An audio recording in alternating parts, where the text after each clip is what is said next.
de ese transformador. ¿Ya? Por lo general son las dos cosas que nos van a complicar la vida. José, ¿cuánto te relevo? Pero ya sabemos más o menos cómo determinar la capacidad, porque vimos los factores en serie. ¿Recuerdan? Entonces la demanda máxima por el factor de coincidencia me da un valor ya aproximado de lo que necesito tener como capacidad disponible del transformador para poder alimentar esas cargas sin ningún problema. ¿Ya?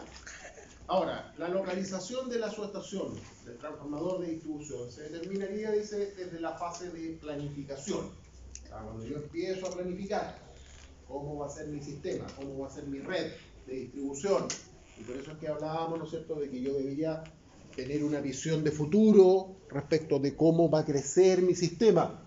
No lo que tengo hoy día solamente, sino que pensar cómo esto va a ir creciendo en el tiempo. ¿Ya? Le pasa a las mineras, ¿no es cierto?, que ponen una subestación y después la tenéis que ir corriendo. Claro, porque tienen un impedimento físico que va creciendo y comiéndose el cerro. Pero a lo mejor la ubicación no es la donde partieron.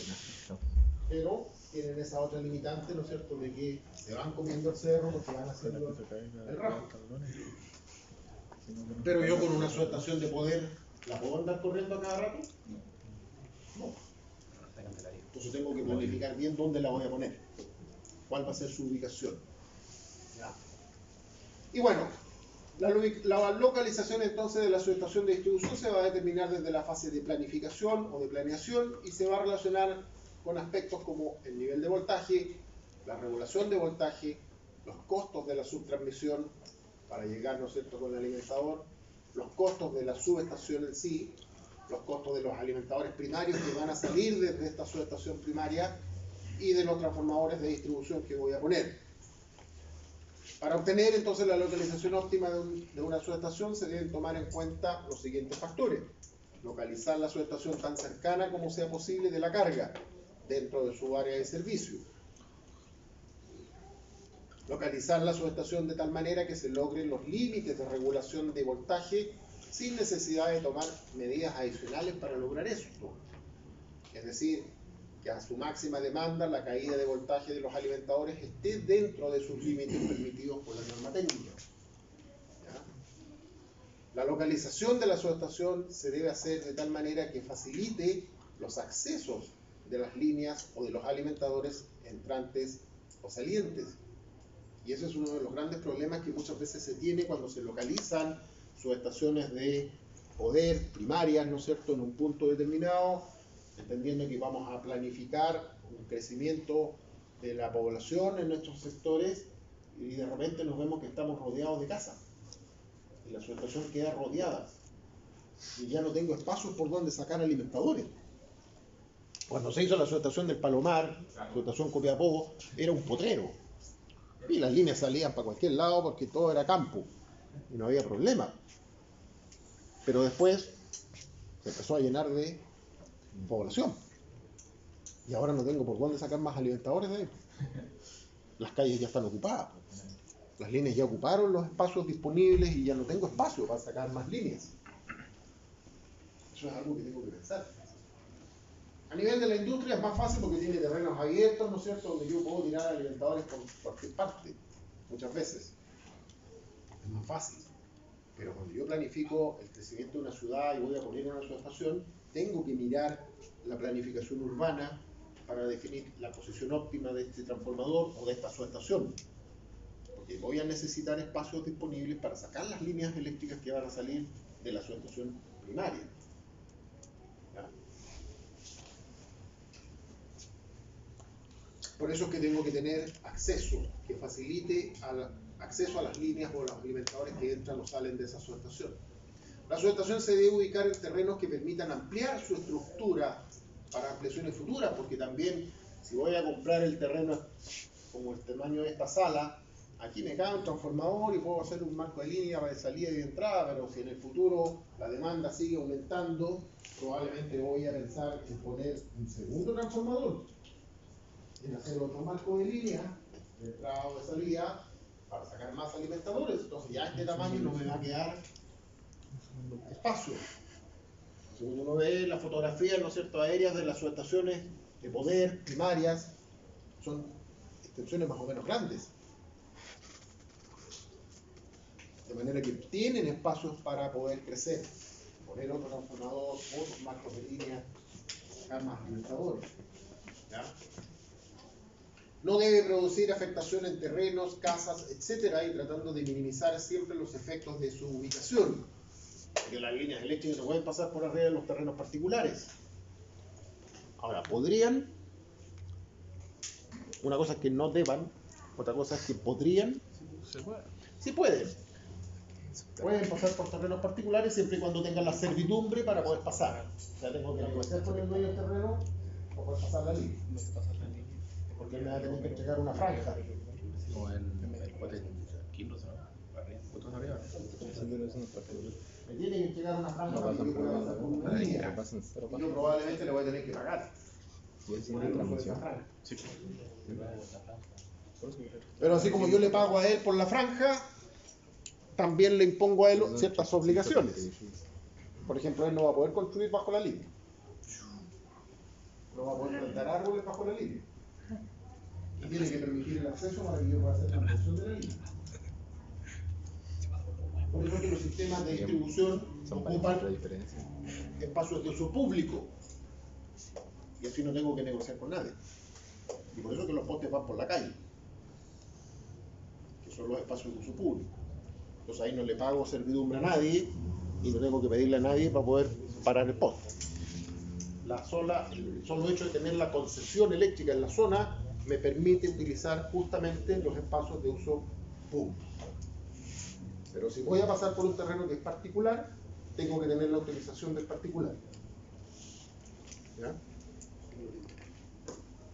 Entonces, el sitio de la subestación, ¿no es cierto?, depende de varios factores.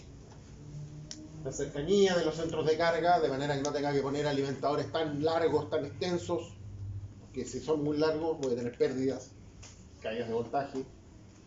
La limitación de cuántos alimentadores puedo sacar desde ahí. Localización de otras subestaciones existentes en el sector, estamos hablando de subestaciones primarias, estaciones de poder. ¿Por qué? Porque probablemente voy a tener que interconectarme con la otra. ¿Ya? Entonces tengo que saber dónde están ubicados y si puedo llegar con otras líneas.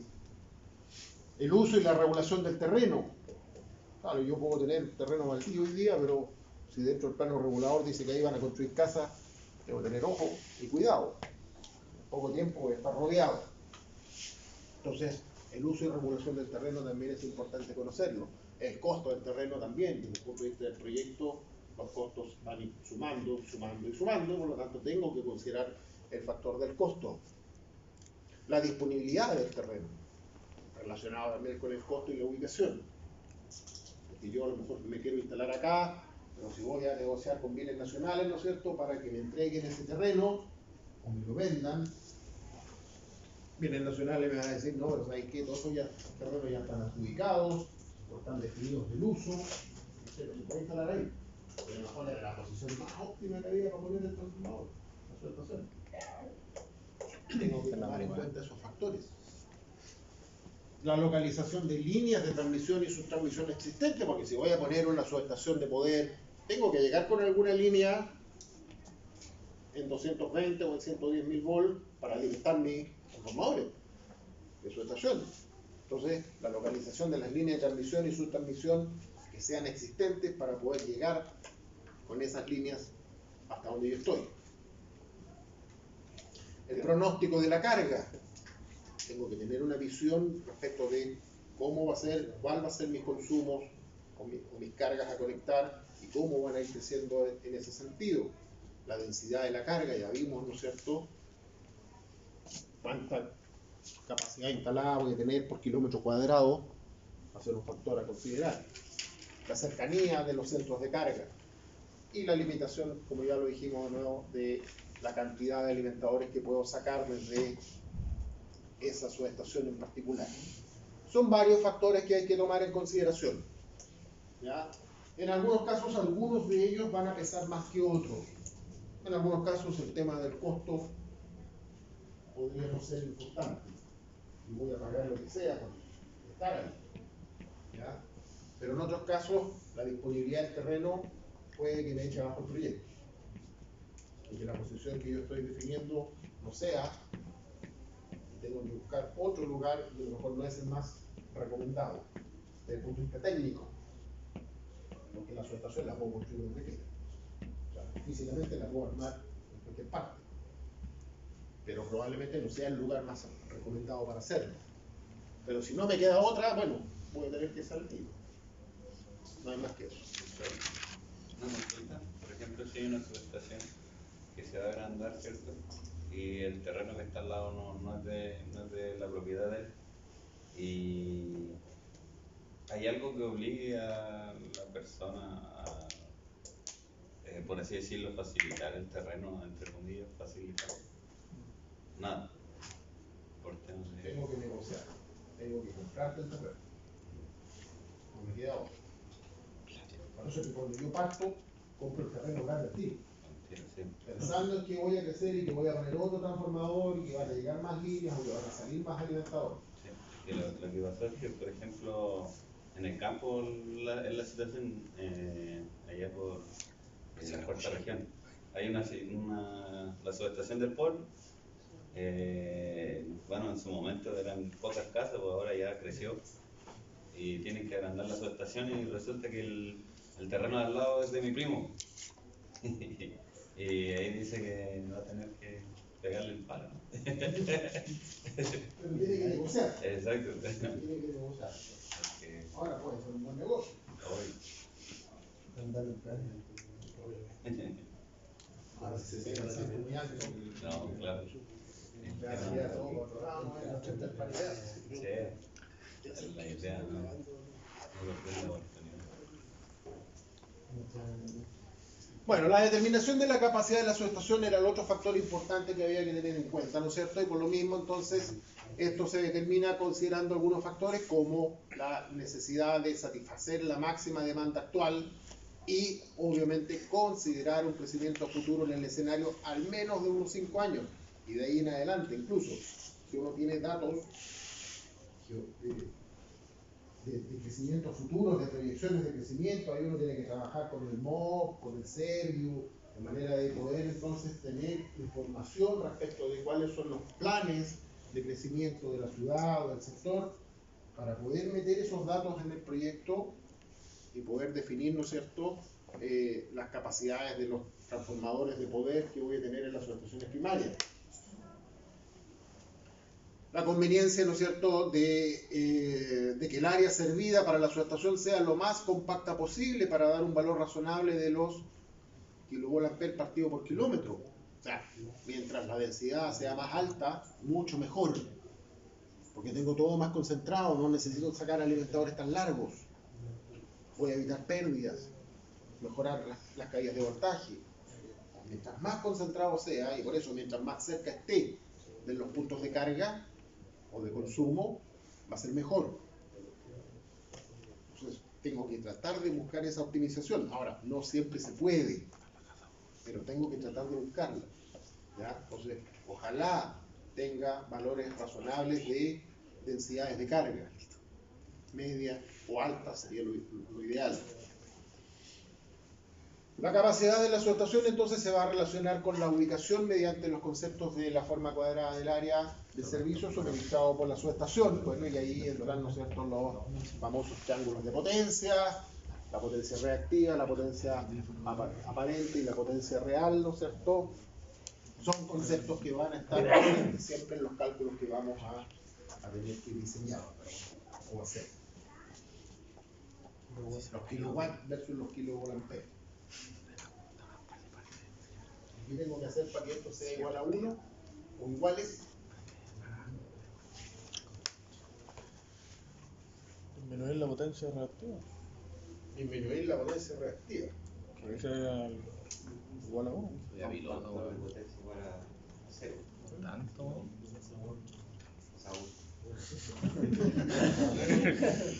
El ángulo tiene que ser 0. A eso me refería. El ángulo, porque el coseno de 0 sea 1. Y ahí entonces la aparente va a ser igual al activo. Pero si ya tengo que tener alimentadores de 20 kilómetros de largo, ya tengo potencia reactiva. Sí, pero no puede compensar con el. Pero Aún dice, cuando actualmente prácticamente todos los cálculos eléctricos para las redes de distribución se hacen apoyándose en programas de cálculo digital, hoy en día ya está todo digitalizado, hay programas de cálculo para todo, ¿cierto? Calculamos las líneas, calculamos las secciones de los conductores, las protecciones, todo está automatizado, tenemos software, ¿no es cierto?, para hacer los cálculos de cada uno de esos parámetros, de los cuales dice existen distintas versiones para facilitar los estudios relacionados con la selección de conductores, caídas de voltaje, pérdidas, regulación de voltaje, aplicación de capacitores, etcétera, tanto para las redes aéreas como para las redes subterráneas. Es necesario entonces tener claro conocimiento de los conceptos básicos en los cuales se apoya el cálculo. ¿Qué saco con tener un tremendo software que me calcula todo si ni siquiera sé interpretar el dato que me entrega? O sea, ¿de qué me sirve? ¿Cuánto le dio? 100. ¿De 100 qué? ¿Y qué representan esos 100? Bueno, yo aprendí a usar el programa a la perfección. Sé que los datos los ingresé bien y que me entregó un valor bueno.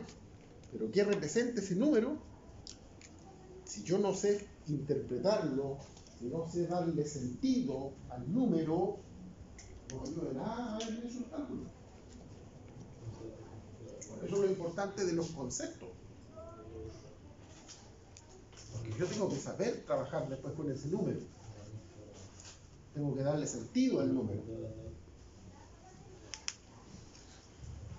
Entonces conviene recordar que el cálculo eléctrico de las redes de distribución está apoyado en conceptos y métodos tradicionales establecidos muchas veces en libros de textos y normas de empresas, pero tratan principalmente aspectos fundamentales, como son la caída de tensión. Entonces tengo que manejar conceptos de qué es lo que es la caída de tensión. ¿Y qué pasa si el número que me da el programa no es bueno?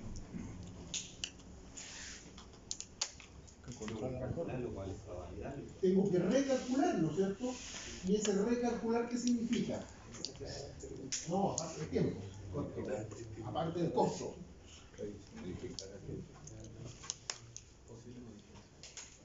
Modificaciones. O sea, yo tengo un diseño, planifico, hago un diseño de un sistema, meto los parámetros eléctricos en el programa y el programa me entrega un resultado. Y me dice que la caída de tensión es del orden del 25%. Valor completamente fuera de norma. Inaceptable en cualquier parte. Y te dicen, perfecto. Ok, el valor que te dio para el diseño que hicimos es malo. Corríjalo. Entrégueme un diseño que cumpla. ¿Qué hago? ¿Pero qué modifico? Sí, pues veo lo que me vaya saliendo lo más barato. O instalo, o claro, aumento la sección del conductor, o más allá coloco un transformador que me pueda aumentar la potencia para poder entregar la tensión que corresponde. Ya, pero justifíqueme una de las dos soluciones que me plantea. La que me salga más barata. Dígame usted. Las 3B nomás, 3B. O sea, para poder, no solamente basado en costo, sino que también desde el punto de vista técnico, la solución tiene que estar respaldada en algo. O sea, si yo digo que voy a poner mayor sección de conductores para bajar la resistencia, la caída de tensión, tengo que definir y decir por qué.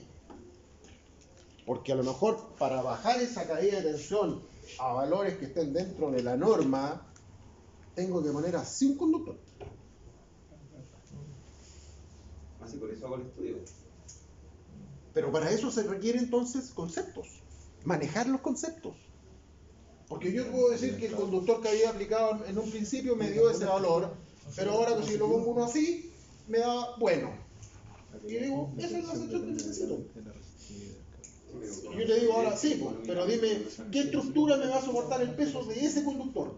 De tensión. Por inducción y capacitancia.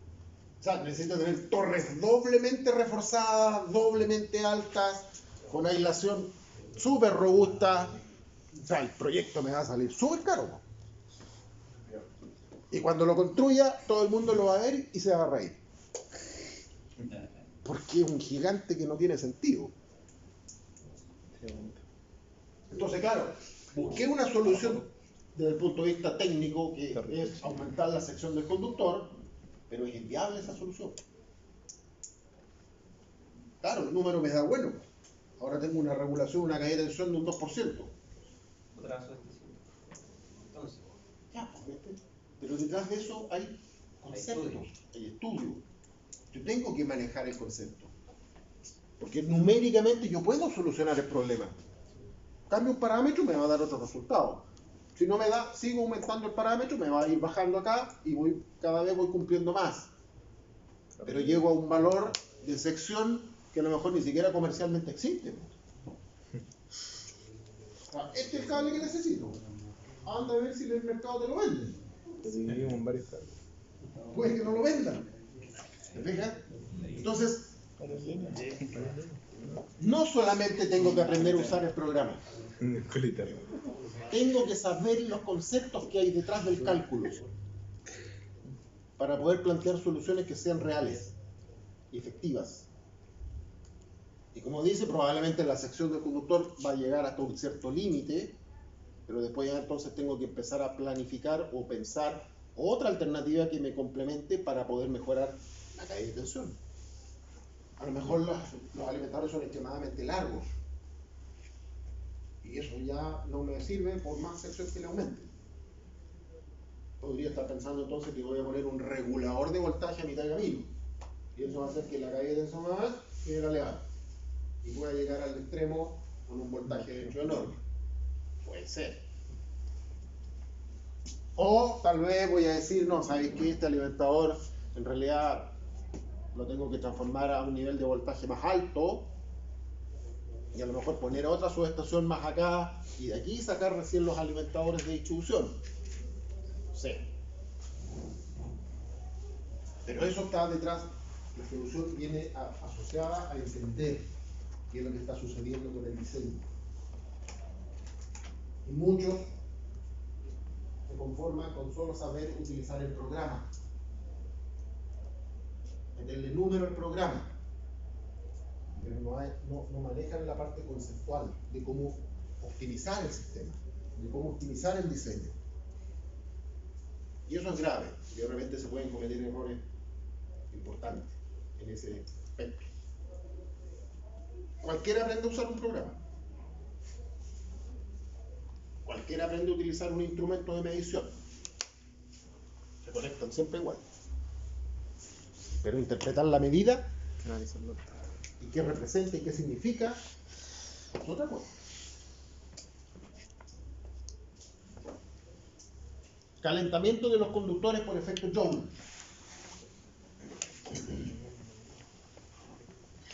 Otro aspecto que por lo general los sistemas también me pueden determinar y determinar, ¿no es cierto? Y también tengo que saber cuál es el máximo calentamiento por efecto Joule que al cual puedo someter los conductores. Y detrás de esto el concepto. Porque ¿qué pasa cuando los conductores se calientan? Se degrada. ¿Ah? Eléctrico. Cuando se calientan los conductores, ¿qué pasa? Se libera calefacción. Se libera calor. Ya, sí. Pierde el movimiento. Pero desde el punto de vista técnico, al diseño de un sistema eléctrico. Estoy hablando de alimentadores. ¿Se daña la aislación? ¿Ah? ¿Se daña la aislación? Se daña la aislación, pero si no son cables forrados. Estamos hablando de alimentadores, son cables desnudos. Genera verde. Son productos de falla igual. Obviamente que tengo pérdidas, pero más allá de las pérdidas, que están reflejadas acá arriba en la calle de tensión también, ¿Provocan puntos de falla? provocan puntos de falla. ¿Por qué? Si un cable se calienta, puede irse un punto caliente y dañarse ahora, ¿no? ¿Dónde se produce un punto caliente? En la unión. Puede ser unión, una barra. unión en una unión o una bota. o en un punto de contacto. ¿Ya? Pero si tengo una línea, ¿cuáles son los puntos de contacto que tengo? Aisladores. No, pues El conductor no toca el aislador. no, va montado arriba. Los tensores que tienen. Va a ser entre el conductor y la grampa, que amarra el conductor. Y de ahí viene la cadena con el aislador. Pero más allá del punto caliente, que yo también lo puedo controlar técnicamente, ¿qué se me va a producir si tengo una línea con sobrecalentamiento por efecto Joule? Pérdida, porque yo estoy transmitiendo. Ya tengo las pérdidas incluidas en la caída de tensión. No, está bien. ¿Sobrecargas? No. No lo recibo, No, pues como una ampollita. Yo quiero reducir el efecto calor y yo quiero transmitir otra cosa. A eso me refiero. Estoy transmitiendo energía. Ya estaban los cables.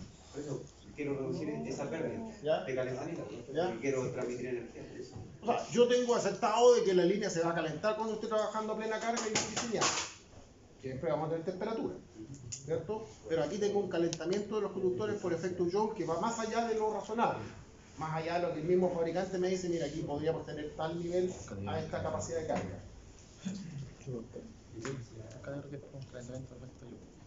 ¿Cuál es el mayor efecto que me va a provocar ese calentamiento en los conductores? ¿Se puede cortar? De la tierra.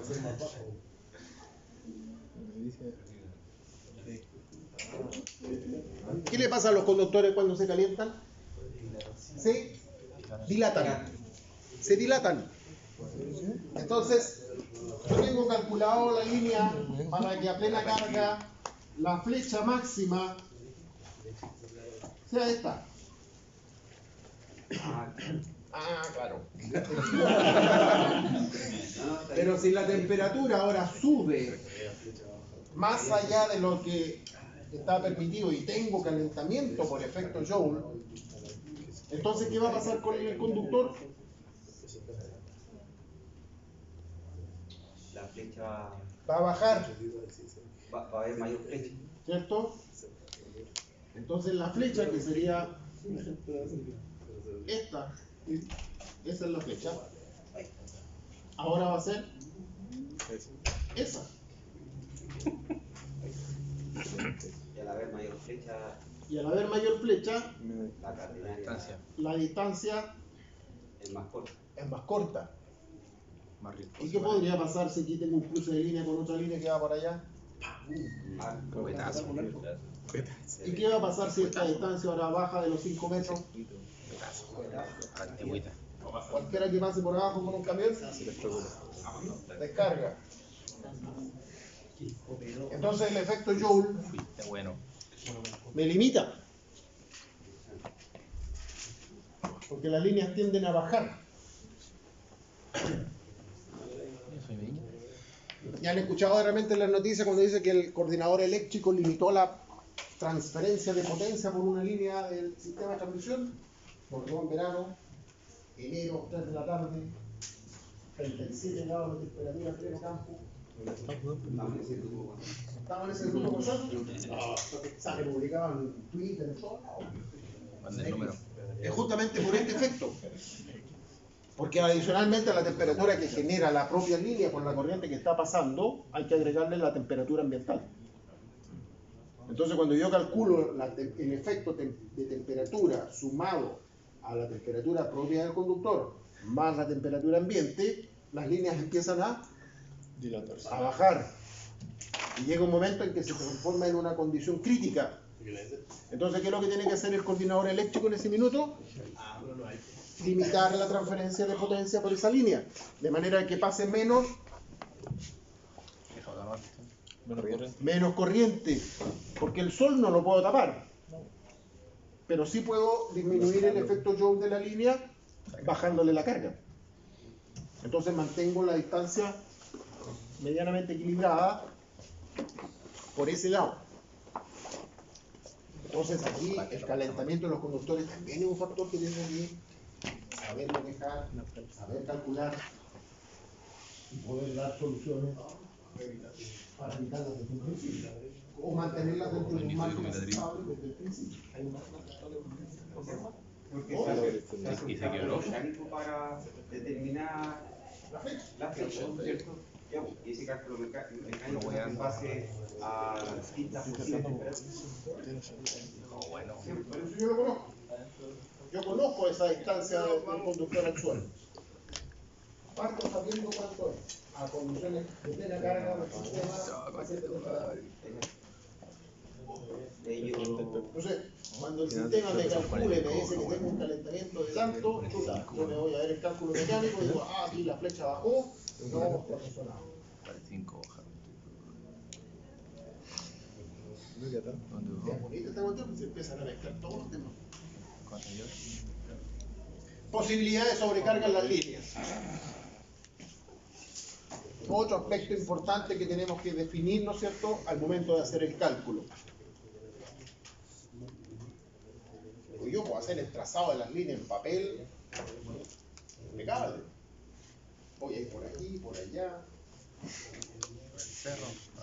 Pero tengo que saber, ¿no es cierto?, una vez que ya defino las características del sistema, qué posibilidad de sobrecarga tengo. Que está muy relacionado con esto de acá arriba también. Y con esto de acá también.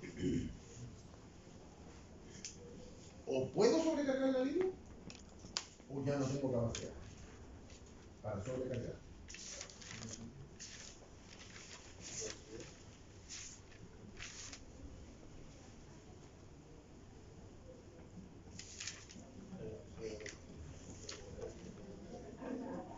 Tengo que conocer mi sistema, cómo se va a comportar frente a todas las posibles condiciones a las cuales se va a enfrentar. Y obviamente que en algún minuto voy a sobrecargar la línea.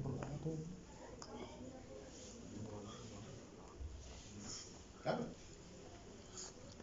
Entonces tengo que saber cómo se va a comportar el sistema. Porque si la sobrecarga significa que voy a pasar más corriente. Si paso más corriente significa que voy a pasar más, voy a tener más pérdidas.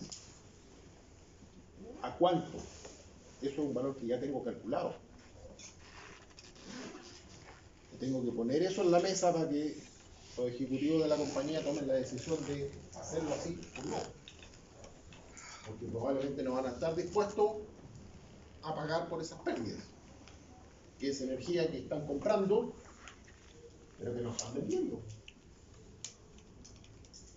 Esto es un negocio. O la empresa va a decir, perfecto, pues yo pagué por tanta energía, pero no la estoy ocupando en las máquinas. ¿Estoy dispuesto a pagar por esa pérdida? Entendiendo que la pérdida nunca va a ser cero. Porque siempre va a haber pérdida. Pero, por otro lado. Sección mínima admisible en las líneas en función de las exigencias de robustez mecánica.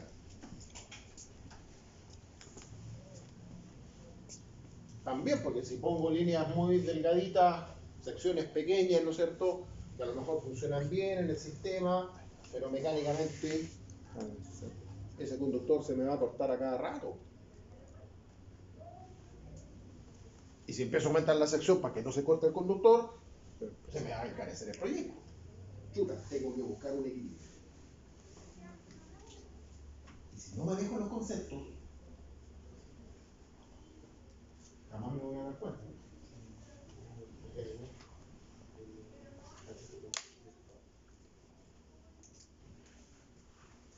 Lamentablemente para muchos esta cuestión es muy conceptual. Hay que manejar muchos temas. Pero así es la ingeniería eléctrica.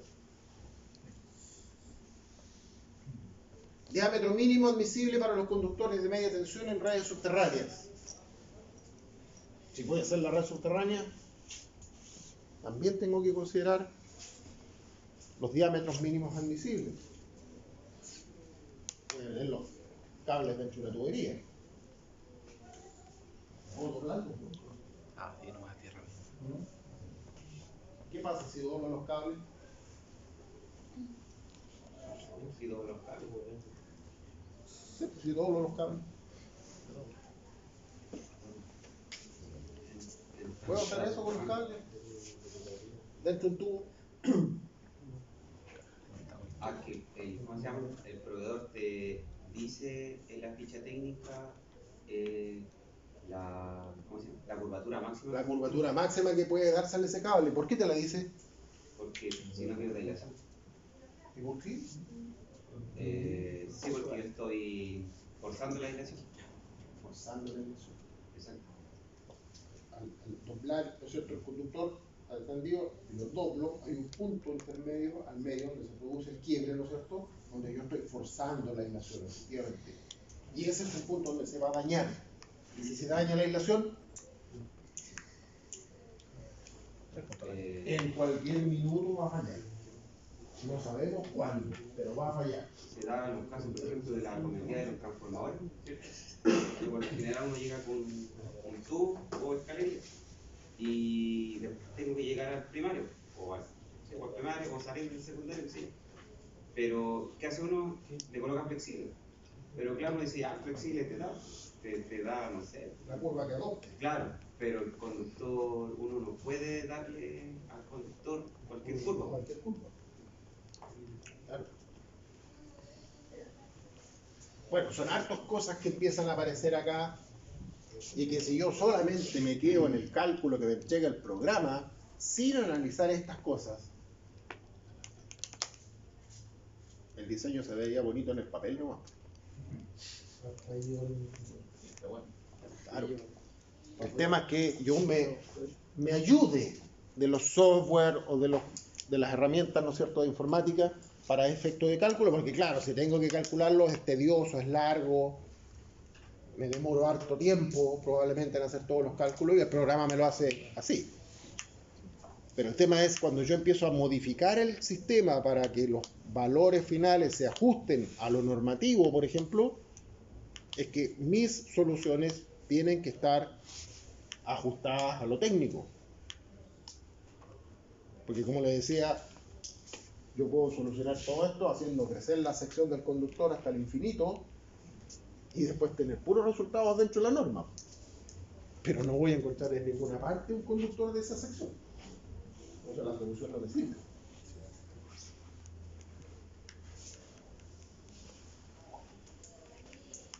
Diámetro mínimo admisible en conductores sujetos a solicitaciones por cortocircuito. También. En realidad dice diámetro, pero debiera ser sección.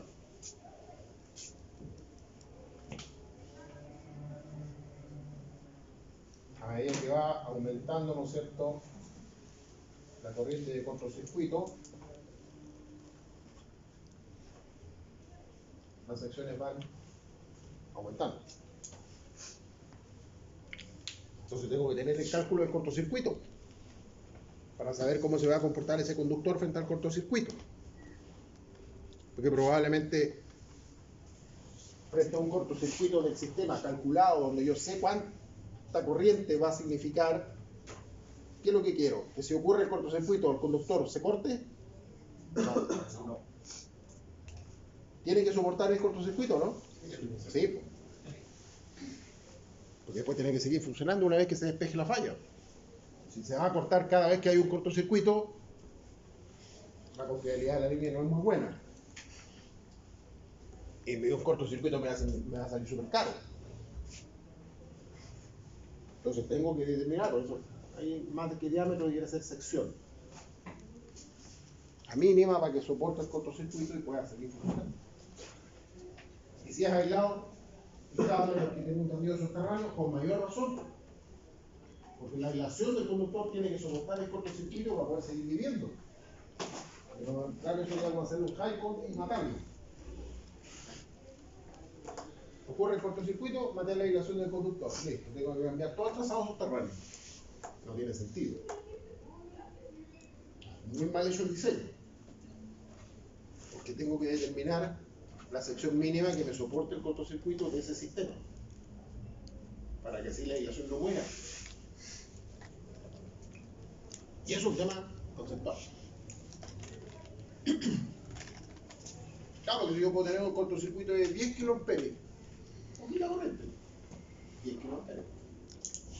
A un cortocircuito es poco. Pero si el conductor muere con 5, sonamos. Cortocircuito que ocurra, tengo que cambiar el cable. Entonces después van a decir, oye, ¿quién diseñó esta cuestión? Cada vez que tenemos un cortocircuito por alguna tontera, ¡pum! Se quema el cable.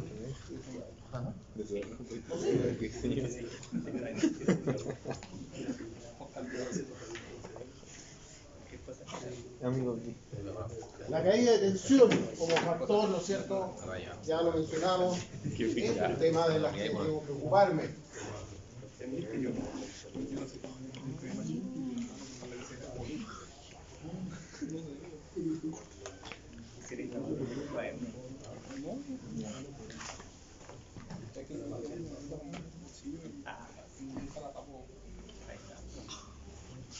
La sección del conductor se puede calcular entonces a partir del conocimiento de un valor de caída de tensión previamente establecido y aceptado. Por ejemplo, el valor de la norma. Entonces yo defino, yo acá quiero tener una caída de tensión máxima de tanto. Y de ahí empiezo a diseñar para atrás. Y voy a llegar a la sección que necesito. Porque por lo general, si este fuera el voltaje base, la caída de tensión va a ser así. Y estos clientes que están colgando en la línea, ¿no es cierto? Voy a partir con un voltaje un poco más elevado en la salida del transformador. Y en la medida que voy recorriendo distancia, el voltaje va a ir cayendo. Los primeros van a estar justo en el valor nominal, pero ya los segundos van a empezar a quedar por debajo. Esto no estaría muy bueno. ¿Ya? Lo ideal sería tener esto, ¿no? Para que todos estuvieran dentro del voltaje base y tal vez levemente un poquito más arriba. Pero eso es complicado de tener si tengo una línea muy larga, con mucha carga, porque voy a tener caída de tensión. En la medida que estos clientes empiezan a consumir, empieza a circular corriente, se suma con la de acá, acá tengo más caída de voltaje, se suma con los de acá, tengo más caída de voltaje todavía. Entonces aquí cae fuerte. Y entonces si cae fuerte acá, ¿cuánto le llega acá? Por acá abajo. Alimentadores muy largos, por ejemplo, tienen ese problema. Pero ahora estoy distribuyendo eso. ¿Cómo? Me hablaba de los edificios la otra vez. Se acordó de la sección cónica cuando estábamos. Sí, pero en un alimentador es difícil hacer una sección cónica. No tiene mucho sentido. Yo tendría que partir con así la sección aquí. Y después puedo ir achicándome. En algunos alimentadores se hace. Y no es tan cónica porque pasamos de una sección de, no sé, un cable de... Puede ser un Alliance, cable Alliance, un cable de aluminio. Y después pasamos a un par de AWG, un cable de aluminio también.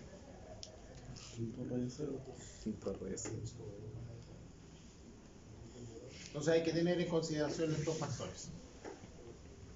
Los niveles de voltaje, bueno, el nivel de voltaje ya sabemos que representa en una línea uno de los aspectos principales del diseño. En la categoría de las líneas de distribución se adoptan mayoritariamente valores nominales que pueden ser de 7,6, 13,2 y 23.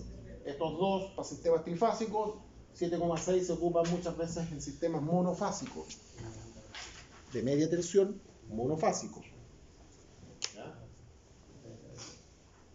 Una línea, un conductor con retorno por tierra.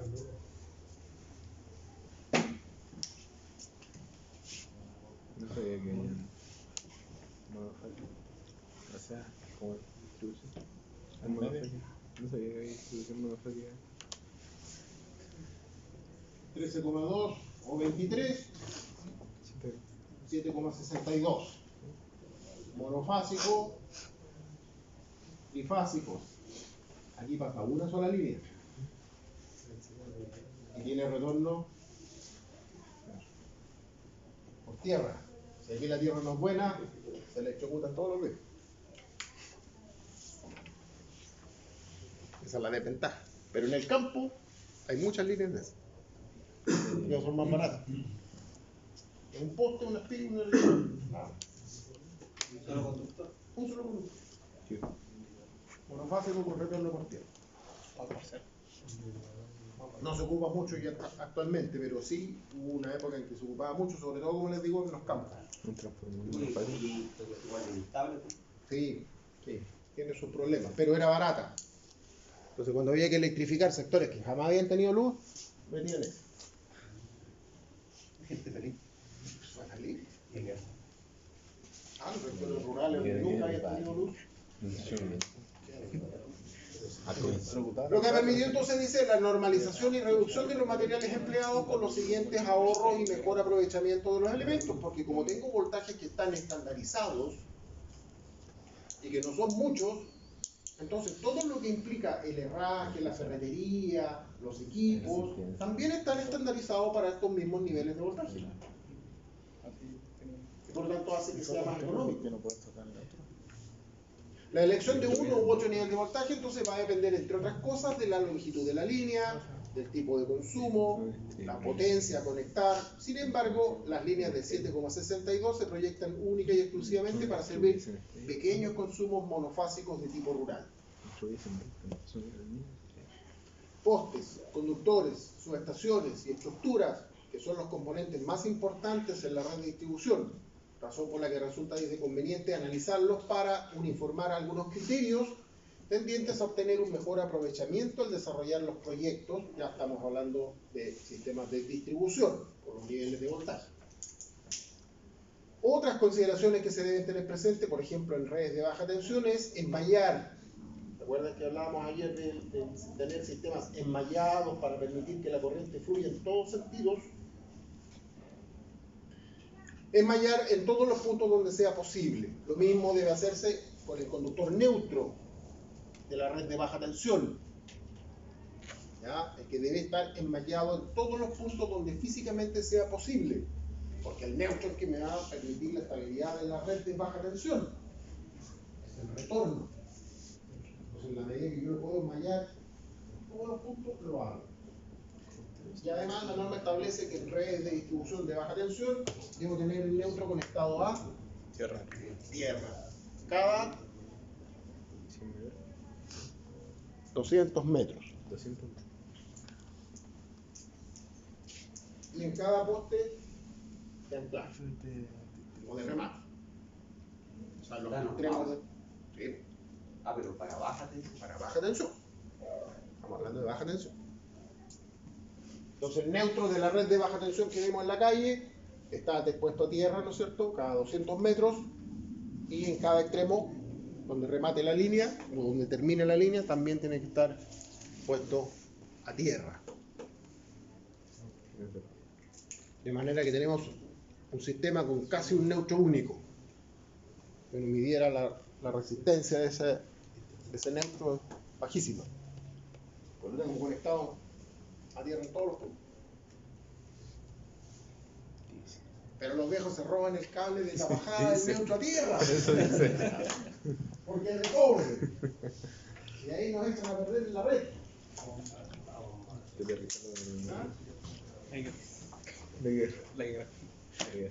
De guerra se roban las líneas. Se roban. Ayer se gustó el Ah, pero ahí a 200 metros yo lo hace como 3 días se robó. lo aterro por el mismo tierra aéreo. Ahora usted me está diciendo que la tierra cada 200 metros tengo que ir a piso. ¿El neutro? Sí, ¿No tiene neutro? a piso. ¿Cómo neutrales? ¿Cómo tierra aérea? No, porque yo en otros tendidos también llevo mi tierra aérea. O sea, pero estoy hablando en 23. Sí, Pégale, profe. Pégale. Pégale, profe. Yo estoy hablando de la red de baja tensión. Baja tensión. Víctor, sacaste De 80 o 220, depende de cuántas fases quieras tomar. ¿Ayer? ¿Ya? Hace... Ahí el neutro tiene que ser. Ya. Y era cobre. Llevo el neutro y la tierra. Entonces estaba pensando en eso. A 200 metros. Voy aterrando. Sí, pero para sistemas industriales a veces se utiliza ese tipo de configuración. Pero para bajar, De ayer, hace como 4 días, una semana. Al proyectar entonces dice una línea de distribución, entonces es fundamental realizar un estudio eléctrico del que se determinará el voltaje adecuado. Sin embargo, por aspectos económicos, no siempre será posible construir un alimentador en el voltaje requerido. Hay que hacer el cálculo, el diseño y buscar el nivel de voltaje más óptimo, con niveles de voltaje, con niveles de pérdida, por lo que sea, y voy a llegar a un valor X de voltaje que va a ser 35,4 kilovolts. Pero no existen esos valores normalizados, no están estandarizados en esos valores. No voy a encontrar en ninguna parte un aislador que me soporte 34,5 así exacto. No, la industria ya se estandarizó. ¿Y qué valores ocupa? 13,2 o 23. Y después sí, saltan a 33 o qué sé yo, que son los valores que están estandarizados. Sin embargo, por aspectos económicos no siempre es posible construir un alimentador en el voltaje requerido, ya que puede suceder que el voltaje de salida, por ejemplo, de la subestación sea distinto. Y hay que modificar, lo que obviamente resulta caro porque tengo que cambiar del transformador para acá. En todo caso, dice la banda de variación de la tensión en el empalme domiciliario, según lo establecido en las normas eléctricas vigentes, no debe exceder el 7,5%. ¿Ya? O sea, la norma me establece también cuánto puedo variar el voltaje en el consumo, o sea, en el cliente final. ¿Cuánto llega a mi empalme? 220 más o menos 7,5. Y en los sectores rurales hasta 10%. sí.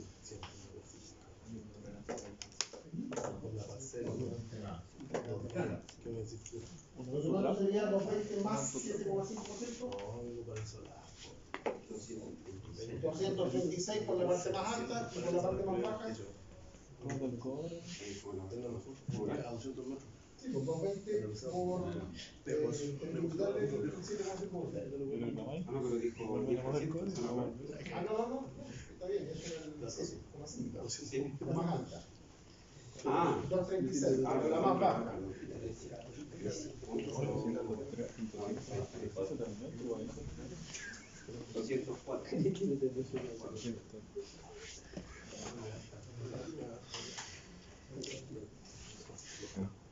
¿204? Esa es la banda. Entonces, si ese es el voltaje nominal, 220 volts en la red de distribuciones, la norma permite que pueda tener 234,5 por la parte superior y 204 volts por la parte inferior. O sea, el voltaje tiene que estar dentro de esta banda. Domiciliario, 220 volts. Voltaje nominal. ¿Ya? Pero,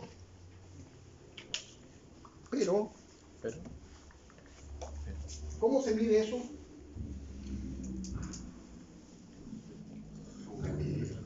¿Cómo se mide? ¿Cómo mide el voltaje? Cuando yo digo en mi casa, puta, el voltaje es malo. Respecto al nuevo. Y en RMS. ¿Cómo lo mido? Cuando la gente dice en la casa, oye, me llega mal voltaje. Ah, ya, se chupó. ¿Y esto pasa con cuánto? Con 190, 190. ¿Y si son 200? Estoy acá abajo. ¿Y si son 215? voy a medir. ¿Pero qué pasa con la luz? Se baja un poco. Igual se baja, ¿no? No, pero la gente baja un poquito. Ah, el voltaje es malo. Con la luz. Pero si la otra vez acompañé en mi casa, estaba midiendo. Pero está dentro de la banda. Pero una caja 187, Está dentro de la banda. por O, el cachañar. o Es rural. El viejito se compró en la feria un tester De Lucas. y ¡pam! Y le saltó el tester, ¿no es cierto? Y le marcó Se quemó el techo. 185 volts. ¿Ah? Ahora el voltaje como las pelotas que me están entregando CG. No, y por lo menos le chutó, la tenía puesta en voltaje alterno. Está viendo el cosa. Está viendo continuidad. Malo el voltaje, weón, CG me está cagando, weón. Malo. Y va a reclamar a la empresa, ¿no es cierto? Porque el voltaje es malo. Yo lo medí con mi tester, que me lo compré en Sodimac, para no decir que era en la feria, y me dio 185 volts. Entonces arregle la red porque está mala.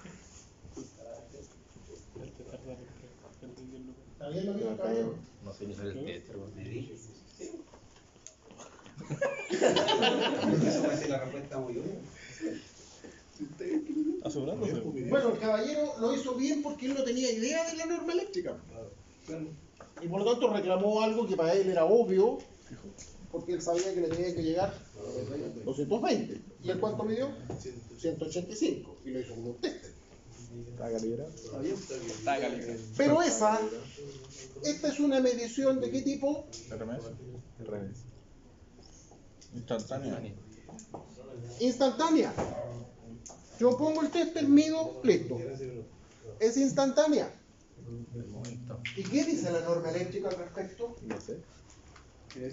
Porque así como la norma eléctrica establece que puedo tener una banda de más o menos 7,5%, Porque existe la norma eléctrica también establece cómo se mide.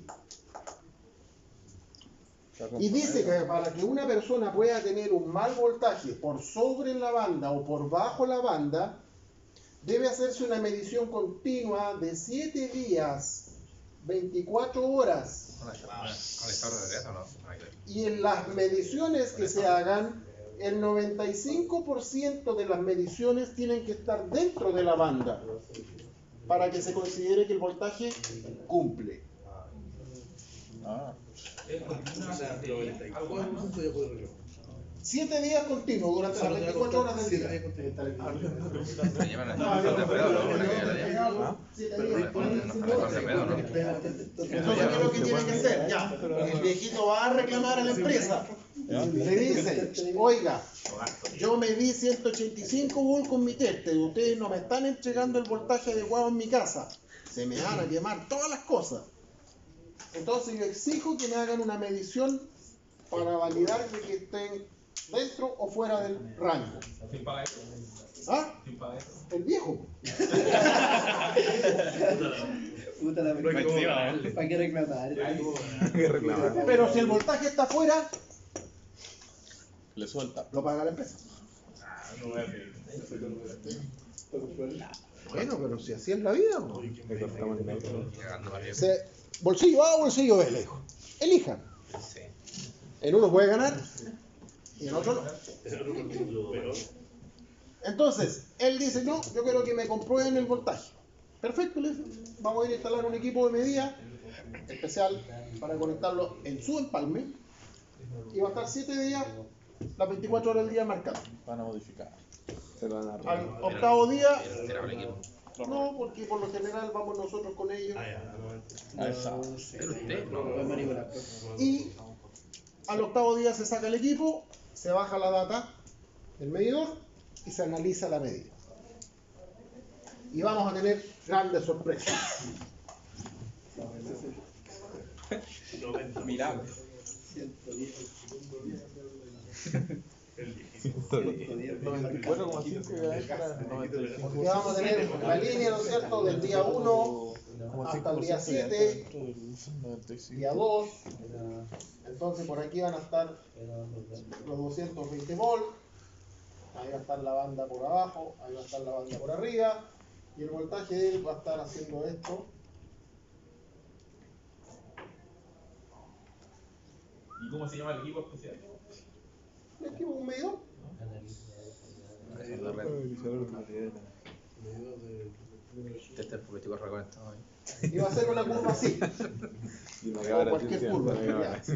Entonces, cuando se analiza la curva, cada punto es un punto de integración de medida. ¿Cuánto duran los puntos de integración de los medidores? 15 minutos. Ya. ¿Cuántos registros teníamos en un día? 96. Ya. ¿Y en 7 días? 1008 y algo. En 7 días. 672. Ya. 672 registros. Pues aquí tengo la banda.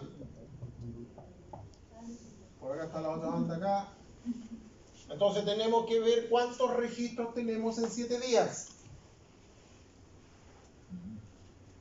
Si tengo cada 15 minutos, dijimos, en 1 hora eran 4. ¿Cierto? Y en 24 horas eran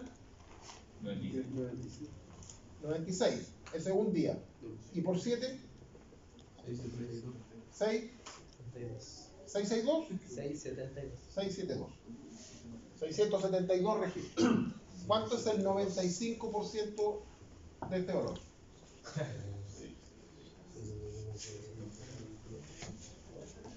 $638,4.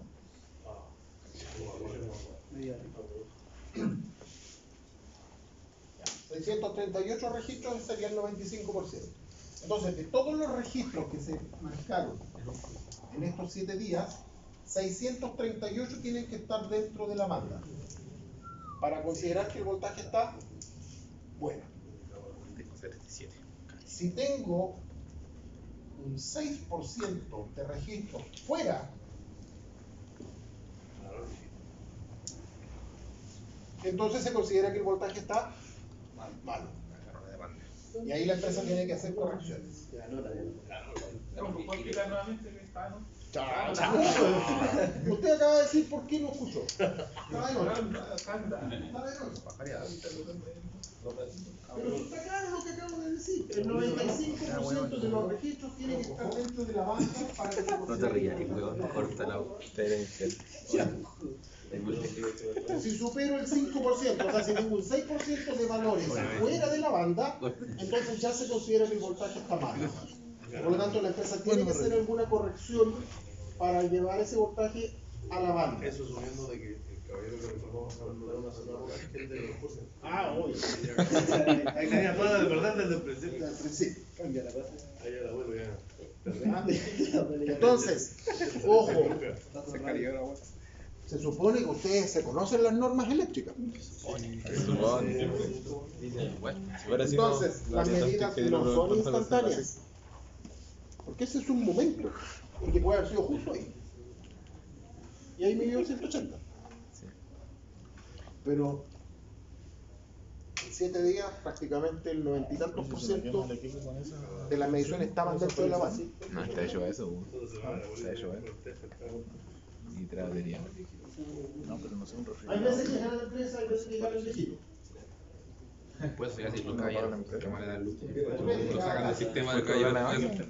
Y ellos van a hacer el estudio y si se comprueba que está mala. Entonces, por eso es que No sé cómo. cuando yo le mostraba el arreglo y le decía, ya, tengo este sistema, ¿no es cierto? Donde el sistema está enmallado en la mayor cantidad de puntos posibles, y yo logro poner el transformador en un punto de equilibrio, la caída de voltaje hacia los extremos es más o menos pareja a todos los puntos. Pero cuando yo no logro hacer eso y pongo el transformador acá, el cliente que está aquí o el cliente que está en esta esquina, la corriente tiene que pasar y recorrer más distancia. Por lo tanto, la caída de voltaje va a ser mayor para él que para cualquiera de los otros que esté por acá. Entonces probablemente estos viejos van a tener 220 y este viejo va a tener 180. En cambio, si lo pongo aquí, todos van a tener 210. Porque es un punto de equilibrio. Y el 210 estaría dentro de la banda sin ningún problema. La gente no se da ni cuenta. Los equipos eléctricos funcionan con cualquier voltaje dentro de esta banda sin ningún problema.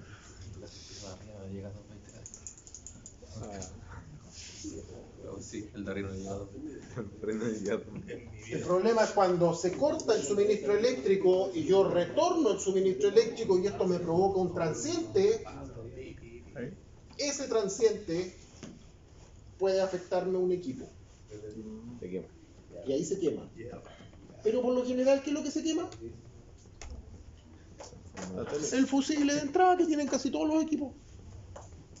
Casi todos los equipos tienen un fusible en la entrada que los protege. Se quema el fusible, entonces lo llevan técnico, se ríe la gente, el fusible, 55 pesos, 50 le fuera, 50 lucas. No, es que vamos a tener que trabajar con la tarjeta, porque la tarjeta se quemó, ¿verdad? No, y tengo que pedirla a Santiago, y yo cuando deja el televisor ahí, va para adentro, le cambia el fusible. No, estos modelos antiguos, más complicado todavía, porque la tarjeta ya no la hacen. Yo creo que voy a tener que estar yo a picar la tarjeta para ver si logro cambiarle la resistencia que se quemó, y si le ponen color ahí. Imposible. O equipo de música, no, tiene imposible.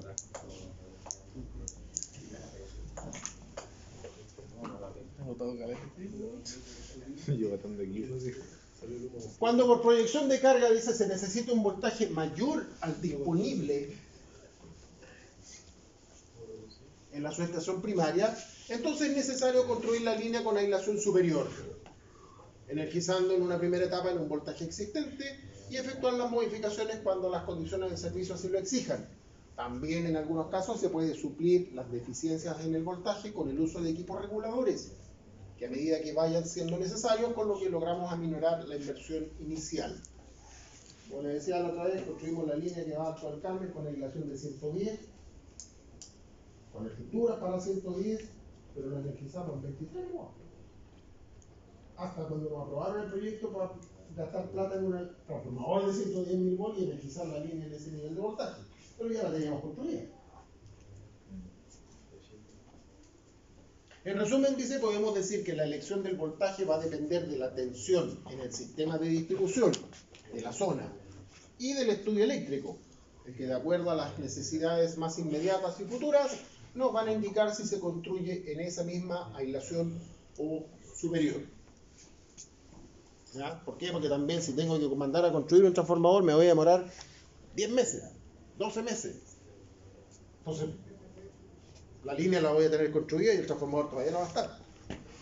Pero obviamente voy a construir la línea con el nivel de aislación que necesito para la etapa que viene.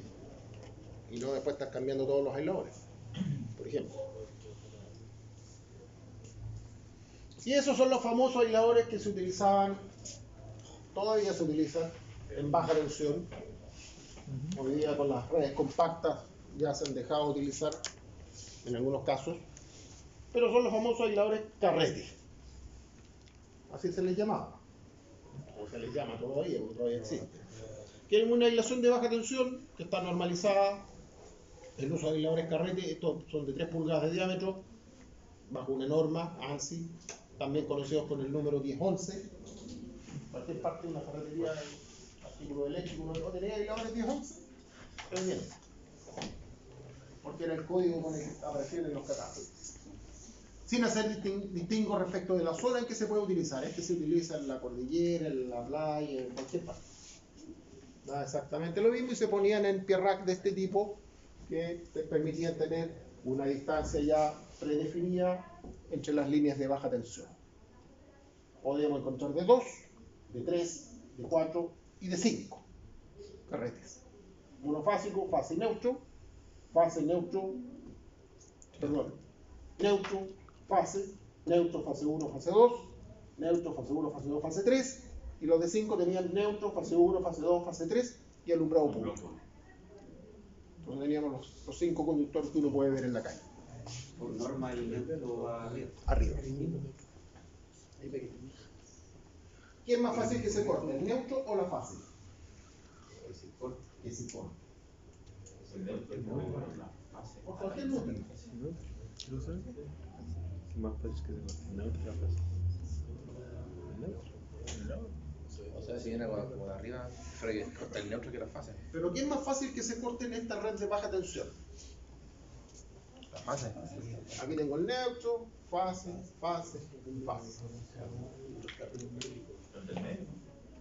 El del medio, el de arriba, el de abajo. Pero ¿qué hay 4, ¿cómo no lo voy a soltar ahora? ¿Quién lleva la corriente? La fase, o sea, S o S. Fui para atrás. Fase 1, fase 2, fase 3. ¿Cuál podría tener una sobrecarga?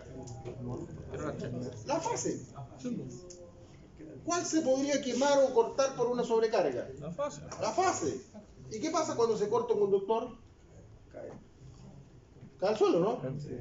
Ya. ¿Por qué el neutro va arriba? Para que la fase no caiga encima del neutro. Para que la fase no caiga, Encima del neutro. ¿por qué? Porque está distribuida la línea por distintas fases. Al menos domiciliario. Obvio, por algo está distribuido así. No, pero es para que no afecte a los demás clientes. A ver, Para que no afecte a los demás clientes. ¿por qué afectaría a los demás clientes? Porque estaría. Por ahí va la cosa. Porque si la fase cae arriba del neutro, ¿qué pasa con el neutro? Se energiza. ¿Y el neutro está energizado normalmente? No. No. ¿Y qué pasa si yo energizo el neutro? ¿Y qué pasa en la casa? Se queman de vivo. Se quema todo lo que esté conectado porque lo tengo sometido a una diferencia potencial mayor de los 220 volts. Entonces por eso el neutro va arriba.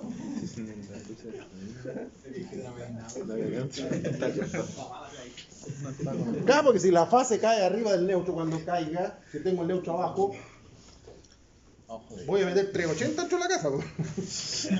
No, joder. Ahí puta, ahora me subió el voltaje.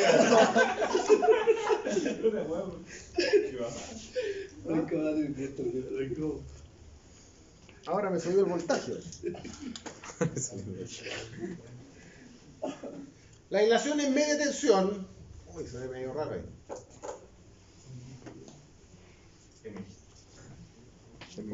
Dice que en media tensión el tipo de aislación que se usa dependerá de la zona geográfica. Ay, murió. Oh. Se enojó el viejito.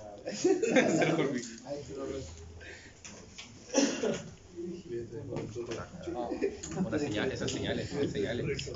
Señales. Señales subliminales. Para acá.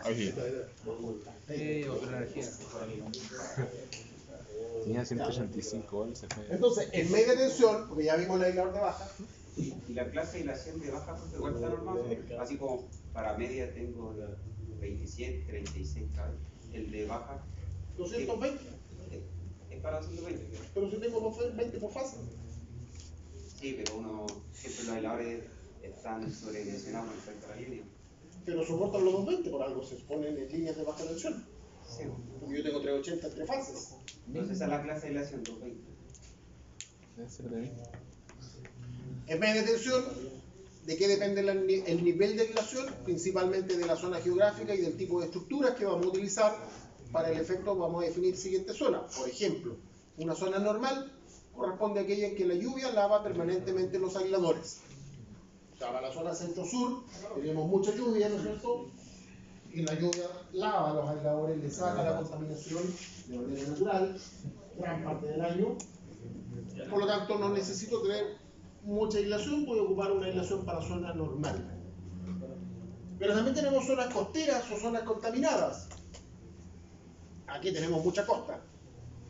Y también tenemos mucha polución a los sectores interiores. Entonces esta es una zona en que por razones locales, próximas al mar, existencia de muchas industrias o otro tipo de polución ambiental, se depositan sales y materias conductoras sobre la superficie del aislador, lo cual da origen a descargas parciales cuando esta superficie se humedece por efecto de la neblina, pudiendo producirse trizaduras o quiebres del aislador. ¿Qué es lo que afecta a los aisladores? La contaminación. la contaminación. Y si yo tengo mucha contaminación en un aislador, entonces voy a tener descargas parciales, descargas eléctricas, ¿ya? Y eso me va a empezar a perforar la aislación. Y vamos a tener hasta un cortocircuito, si es que la aislación es muy alta, y vamos a tener una descarga a tierra. Porque tenemos el aislador, ¿no es cierto?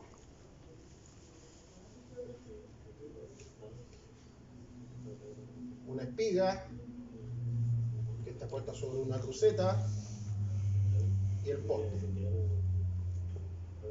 Y un diagonal que me sujeta a la cruceta. Y aquí arriba tengo el conductor.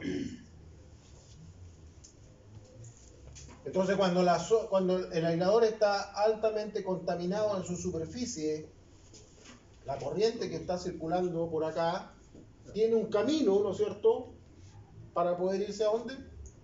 A tierra. Y la corriente empieza a circular por la periferia del aislador. Y va a llegar un minuto, si la contaminación es muy alta, que esto va a saltar. Porque la corriente salta. ¿O no? ¿La corriente salta o no? ¿Se puede transmitir por el medio? Sí. Entonces cae a la cruceta y la cruceta está conectada a tierra. Entonces tengo una descarga a tierra. Entonces para evitar eso, ¿qué es lo que tengo que hacer? Mantener limpios los aisladores. Lavado de línea, limpieza de paño, lo que sea. ¿Ya? Con el objeto entonces de disminuir la ocurrencia de estos efectos, se deben aplicar algunas medidas, como por ejemplo utilizar aisladores con mayor distancia de fuga, ¿cierto? Es muy común de que tengo mucha contaminación. ¿Qué es lo que voy a hacer entonces? Voy a utilizar un aislador con más distancia de fuga, de manera que este recorrido sea más largo y que a la corriente de fuga le cueste llegar.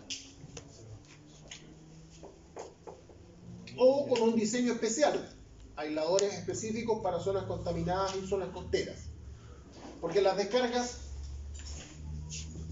de este tipo son por la periferia. ¿Ya? Se vienen por la periferia del aislador.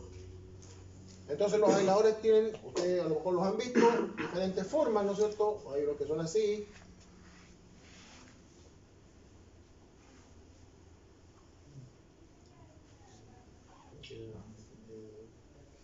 Y ahí está la espiga. Entonces, les hacen unos recorridos, ¿no es cierto? De manera que el conductor está acá, la corriente tenga que circular por la periferia, y mientras más largo sea, la corriente se va debilitando y al final no llega. En otros, agarré al aislador, el aislador es así, largo, pero después entra y hace eso. Y ahí está la espiga. Entonces la corriente tiene que recorrer ahí, por ahí, por ahí, por ahí, por ahí, por ahí, por ahí, para llegar hacia la espiga y poder caer a tierra. La forma constructiva me da el recorrido que debe hacer la corriente de fuga. ¿Ya? No es un salto directo. No es que la corriente salte de aquí a acá. Se va por la periferia. Entonces por eso tengo mayor distancia de fuga o diseño especial de aisladores para zonas contaminadas y costeras. Lavado de aisladores utilizando equipo lavador con agua a presión o limpieza individual a paño, a mano, por cada uno de los aisladores de manera de mantenerlo lo más limpio posible. ¿Ya? Acá en la ciudad la empresa hace el lavado de aislación cada 2 meses. En la zona costera todos los meses. Por la cantidad de salinidad que hay y la bruma, ¿no es cierto?, que levanta la zona costera, que se va pegando al aislador. Encima de eso le sumamos un poco de viento que levante tierra, la tierra se pega al aislador y cuando después cae una pequeña llovizna o una brisa más fuerte, ¿no es cierto?, de la zona marina, eso se transforma en un barro. Y ya tengo el camino hecho para que la corriente vaya a tierra. Y hay zonas que también son proclives al vandalismo. Bodega. ¿Ya? Son aquellos sectores próximos a las escuelas, caseríos, trazados de líneas que quedan a orilla de camino, de ripio. En esos casos, por el alto grado de destrucción de los aisladores, se utilizan preferentemente aisladores de polímeros. ¿Por qué? Porque la losa se quiebra rápidamente, entonces salta una piedra o le tiran la piedra. Son los bonos. La otra. Los bonos. Recuerden que ¿Y lo los qué? bonos varían. Sí. Entonces los polímeros por lo menos resisten los impactos y no tenemos problemas de ese tipo de cosas. ¿Es el criterio entre usar de cerámica o polimérica? Sí, porque el vidrio era sumamente bueno para la zona costera. Unos verdes que había que parecían campanas eran espectacularmente buenos en la zona costera, por la forma que tenían. Porque tenían una campana grande y después tenían hartas cositas por dentro. Pero después ya no lo fabricaron más. Y eran caros. Eran de vidrio. Era así un vidrio. Quedan algunos en algunas partes, sí. Ahí tenemos una ficha técnica de un aislador.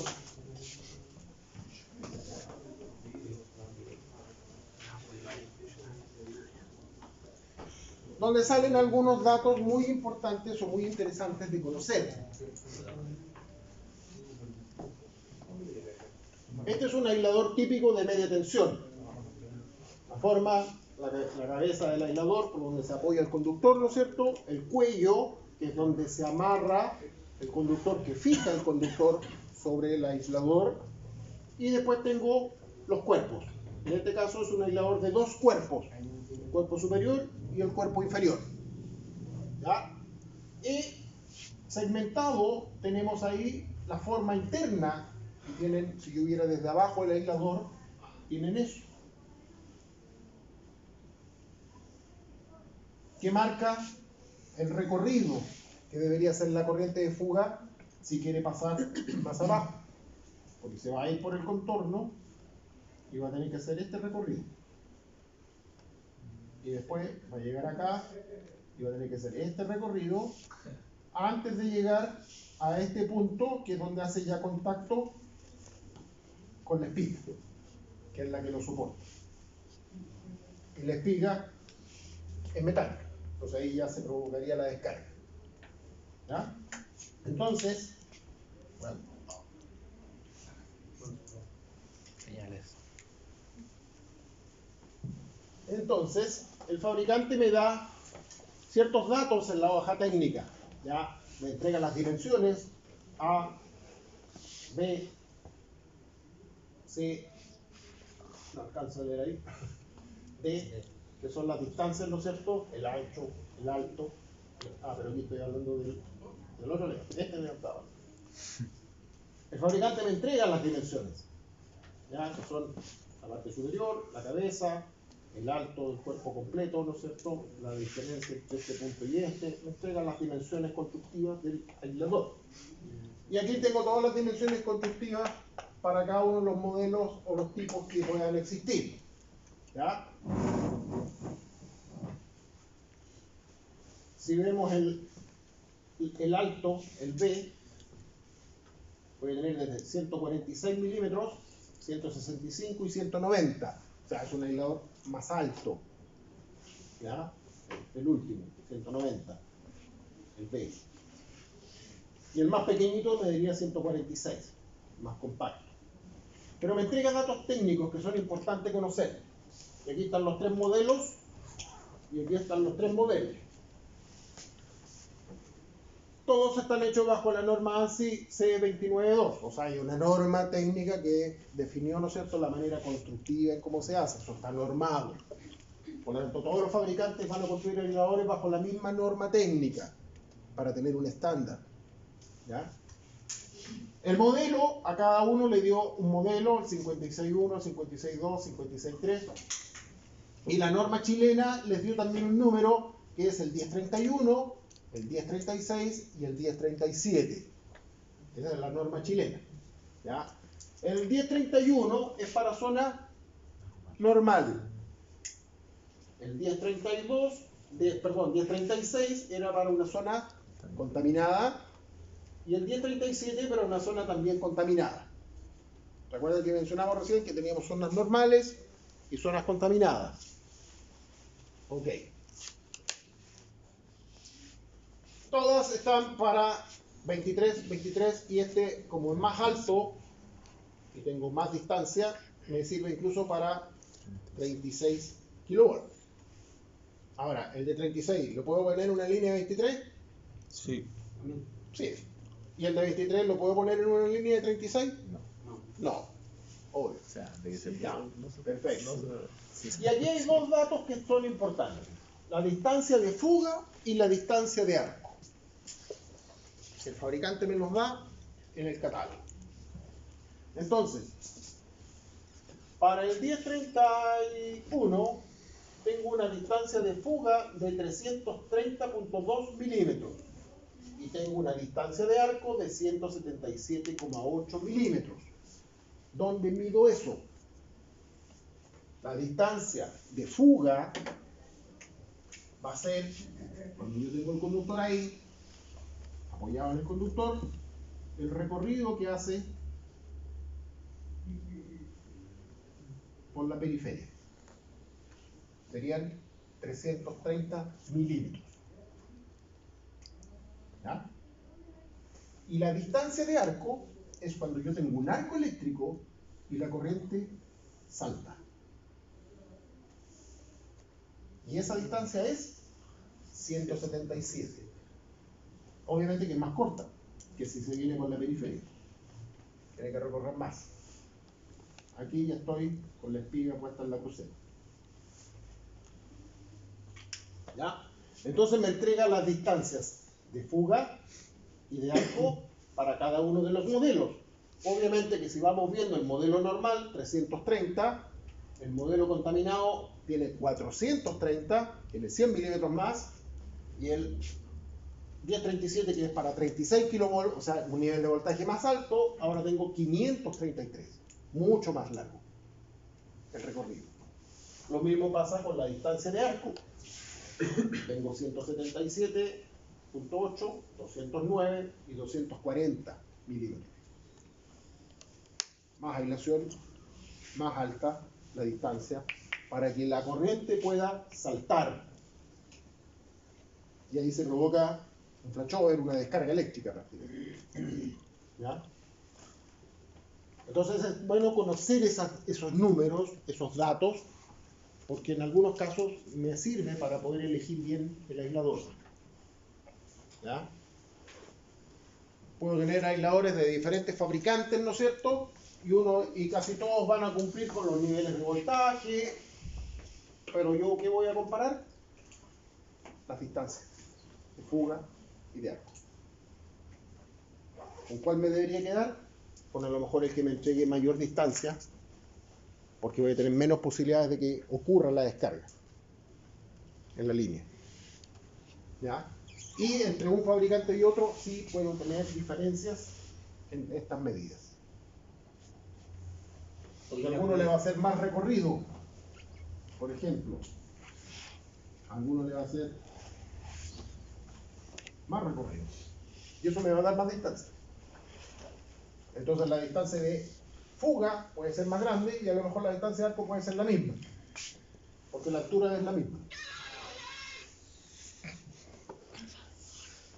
Están llevando. ¿Ok? O sea, ahí entonces tengo que ver cuál elijo. ¿Cuál es el que más me sirve? Y cuando no utilizo un aislador cruce, aquí le puedo hacer cualquier conductor trailación, ¿cierto? ¿Perdón? ¿Cómo? Cuando yo reutilizo un aislador, Ya. yo le puedo hacer, o le debiera hacer trailación también, igual como cuando reutilizo un conductor. Sí, podría. Y ahí, ¿cómo lo hago? Porque tengo una cerámica, ¿no? Al Ya. polimérico yo no se lo puedo hacer, porque es plástico, por decirlo así, o goma, no sé. Pero ahí, ¿cómo se lo hago al aislador? Entre dos puntos. 2 puntos cualquiera. Agarro. Punto, voy al cable, punto Pero donde se pregunto coloca la porque me ha pasado, o sea, Yo aquí le puedo no poner, sabía responder. le puedo poner la espiga, ¿ya? que ya sería un punto conductor, ¿no es cierto? Que esto lleva una rosca. La espiga se enrosca dentro del aislador. Entonces yo puedo medir la aislación entre este punto y este punto. Ah, y colocar al final.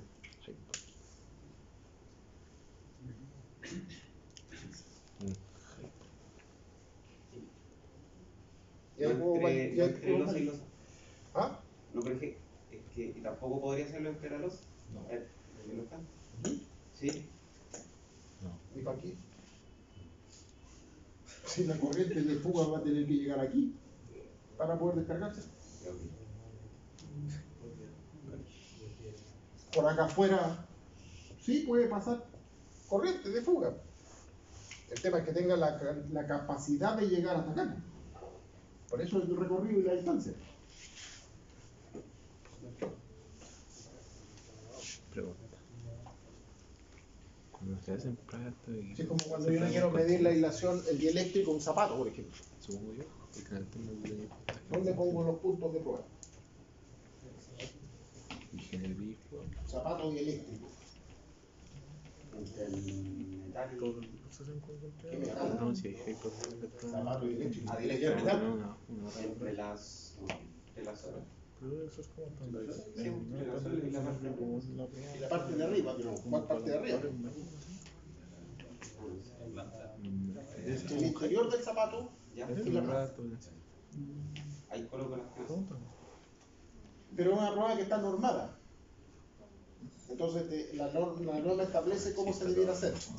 Se hace en un medio acuoso. Yo pongo el zapato dentro de una superficie con agua y pongo un electrodo directo al agua y pongo el otro electrodo dentro del zapato y aplico la diferencia de voltaje y empiezo a medir en qué minuto o con qué nivel de voltaje aparece el arco o revienta el zapato. Bueno, cuando el zapato muere, que voy a ver con qué nivel se perfora ese zapato, que se supone que es dieléctrico, o sea, no deja pasar la corriente. Pero hay un nivel de voltaje al cual sí se rompe el dieléctrico. Nosotros probamos una vez un zapato que decía que servía como para 36 kilovolts. Bueno, 10. Cosa que no es muy usual encontrar, digamos. Uno va al mercado y busca, no es fácil encontrar un zapato dieléctrico para media tensión. Te dice que aguanta los 20 el zapato normal que uno puede comprar en cualquier lado. Pero para media tensión no. Entonces, una vez nos llegaron varios y hicimos las pruebas. Y rompió como con 70 y tantos kilos. Sí. Era americano, sí. Y eso está normado porque yo le puedo pedir algo, o iba a hacerlo, ignorantemente yo puedo poner 2 puntos. Y voy a decir, no, está bueno. Pero claro, como lo hice. Como hice el ensayo, por eso es que tuvimos que investigar. Yo trabajaba en Mineras Penes en esa época.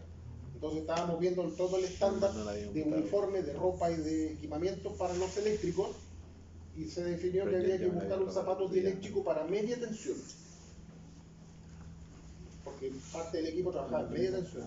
Entonces buscamos en el mercado nacional, no tuvimos muchas ofertas, buscamos afuera, de Estados Unidos nos mandaron una muestra de 5 zapatos, de la misma marca, pero 5 zapatos de diferentes medidas. Y dijimos, bueno, pero ¿será verdad lo que nos cuentan? Hagámosle un ensayo. Pero para eso primero tuvimos que buscar el estándar. Tuvimos que ir a ver si existía un estándar de cómo se probaban los zapatos, lo encontramos y ahí vimos cómo se hacía.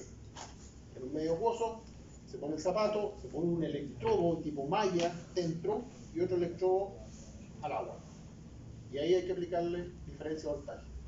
Nos conseguimos una fuente de alta tensión y le aplicamos. Y filmando y con toda la cuestión para poder demostrar la cuestión.